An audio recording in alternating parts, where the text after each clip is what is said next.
That there would be no Renaissance, there would be no Reformation in Europe without the role played by Ibn Sina and Ibn Rushd and some of the great Muslims. On a factual point, you said that Islam was born in Saudi Arabia. Islam was born in 610 AD. Saudi Arabia was born in 1932 AD. So you were only 1,322 years off. Not bad?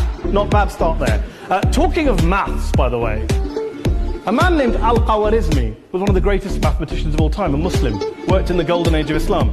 He's the guy who came up with not just algebra, but algorithms. Without algorithms, you wouldn't have laptops. Without laptops, Daniel Johnson tonight wouldn't have been able to print out his speech in which he came to berate us Muslims for holding back the advance and intellectual achievements of the West, which all happened without any contribution from anyone else other than the Judeo-Christian people of Europe. In fact, Daniel David Levering, the author of the Pulitzer Prize-winning historian and author of The Golden Crucible, points out that there would be no Renaissance, there would be no Reformation in Europe without the role played by Ibn Sina and Ibn Rushd and some of the great Muslim theologians, philosophers, scientists.